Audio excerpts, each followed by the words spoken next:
మినుము, పెసర తక్కువ కాలంలో చేతికొచ్చే అపరాల పంటలు. పంటల మధ్య ఏ మాత్రం ఖాళీ దొరికినా ఈ అపరాల సాగుకు మొగ్గు చూపుతారు రైతులు. ఒకప్పుడు ఈ పైర్లకు ప్రధాన సమస్య పల్లాకు. ఈ తెగులు ఆశించినప్పుడు మొత్తం పంటను దున్నిపారేసిన సందర్భాలు లోగడ రైతుకు చేదు అనుభవాలు. ఆ సమయంలో మినుము, పెసర స్థానాలను మొక్కజొన్న ఆక్రమించింది. తర్వాత పల్లాకు తెగులును తట్టుకునే రకాలు అందుబాటులోకి రావడం, అపరాల ధరలు కూడా ఆశాజనకంగా ఉండటం వంటి కారణాలతో తిరిగి పూర్వపు కళను సంతరించుకున్నాయి. ముఖ్యంగా ఈ సంవత్సరం కృష్ణా, గోదావరి డెల్టాలో, మెట్టలోనూ, మాగాణుల్లోనూ ఈ పంటలను అధికంగా సాగు చేశారు. ఇలాంటి తరుణంలో మునుపెన్నడూ లేని విధంగా తలమాడు అనే మరో వైరస్ తెగులు మినుము, పెసర పంటలను కోలుకోలేని దెబ్బతీసింది. ఈ ఏడాది ఈ తెగులు విజృంభించడానికి కారణాలెన్నున్నా తామర పురుగుల ద్వారా వ్యాప్తి చెందే ఈ తెగులు నివారణకు ఒక ప్రణాళిక ప్రకారం సస్యరక్షణ చర్యలు చేపట్టాలంటూ ఆ వివరాలు మనకందిస్తున్నారు గుంటూరు లాం ప్రాంతీయ వ్యవసాయ పరిశోధనా స్థానం శాస్త్రవేత్త డాక్టర్ జిఎంవి ప్రసాద్. మినుము పంటను మరియు గ్రీన్ గ్రామ్ అంటే పెసర పంటను ఎక్కువగా మువ్వకుళ్ళు తెగులు ఆశించింది. దీన్నే పరిభాషలో తలమాడు అని కూడా అంటారు. ఇది వైరస్కు సంబంధించినటువంటి తెగులు. ఇది వైరస్ ద్వారా వ్యాప్తి వస్తుంది. తామర పురుగులు ఈ వైరస్ని వ్యాప్తి చేస్తాయి. ఈ తలమాడు సోకినటువంటి మొక్కలు ఎదిగే భాగం మాడిపోయినట్లు కనిపిస్తుంది. ఇవి గమనించిన వెంటనే రైతాంగం ఏం చేయాలంటే దాని వ్యాప్తి కారకమైనటువంటి తామర పురుగులను నివారించుకోవాలి. తామర పురుగుల నివారణకు ముఖ్యంగా మోనోక్రోటోఫాస్ అనే మందు 320 మిల్లీలీటర్లు ఒక ఎకరాకు, లేదా ఎసిఫేటు 200 గ్రాములు ఒక ఎకరాకు, లేదా ఫిప్రోనిల్ 300 మిల్లీలీటర్లు ఒక ఎకరాకు, లేదా స్పైనోసాడ్ 60 ml అంటే 60 ml ఒక ఎకరాకు. మనం చెప్పినటువంటి మందులను మార్చి పిచికారీ చేసుకున్నట్లయితే కనుక మనకు ఈ వైరస్ తెగులను వ్యాప్తి చేసేటువంటి తామర పురుగులను సమర్థవంతంగా నివారించుకోవచ్చు. అదేవిధంగా సమగ్ర సస్యరక్షణ పద్ధతుల్లో భాగంగా బ్లూ కలర్ అట్టలు అంటే బునుగు రంగు జిగట అట్టలు అంటాము. ఇవి ఎకరాకు ఒక 20 అట్టలు పైరులో ఒక అడుగు ఎత్తులో పెట్టినట్లయితే పురుగులు ఆ జిగటకు అంటుకొని పోయి కొంత ఉధృతి తగ్గుతుంది. అదేవిధంగా వేసవిలో వేసేటువంటి అపరాలలో విత్తన శుద్ధి అనేది చాలా ప్రధానమైనది.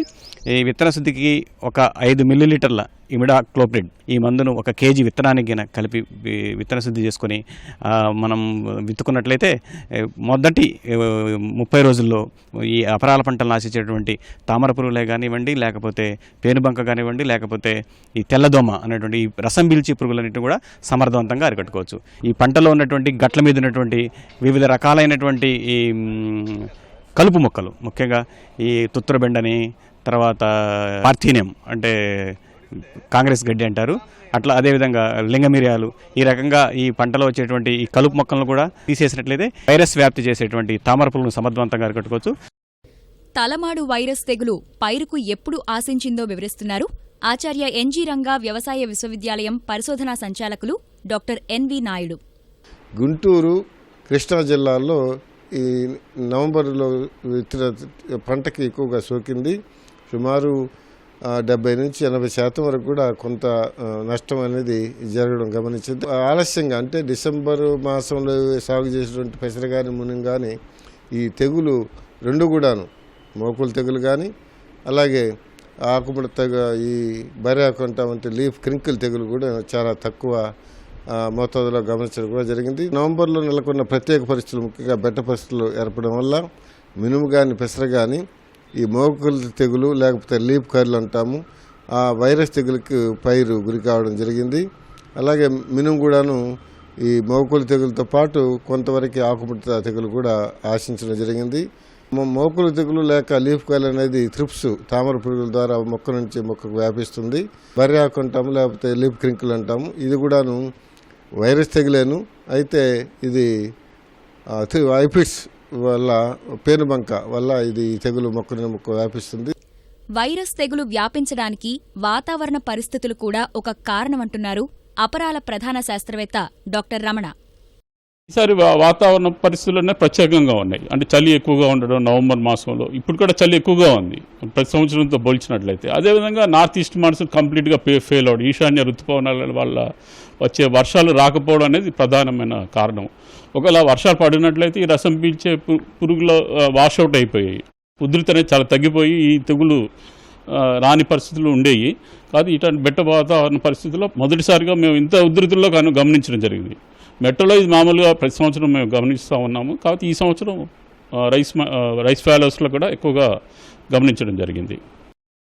అధికంగా తెగులు ఆశించిన ప్రాంతాల్లో ఎలాంటి చర్యలు చేపట్టాలో వివరిస్తున్నారు విశ్రాంత శాస్త్రవేత్త డాక్టర్ ఆలపాటి సత్యనారాయణ.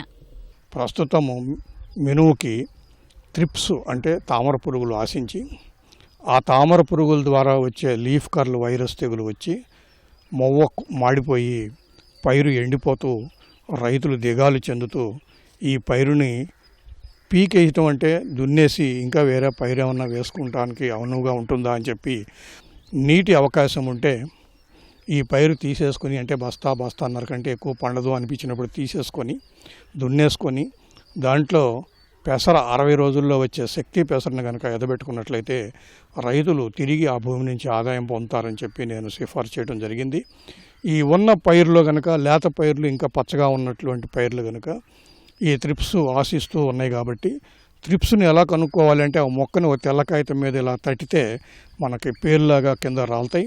వాటిని చూసుకొని పిప్రోనిల్ అంటే రీజెంట్ అనే మందు 1 లీటర్ మందును 3 ఎకరాలకి చల్లుకున్నట్లయితే ఆ పైరుని కొంతవరకు మనం సేవ్ చేసుకోవచ్చు.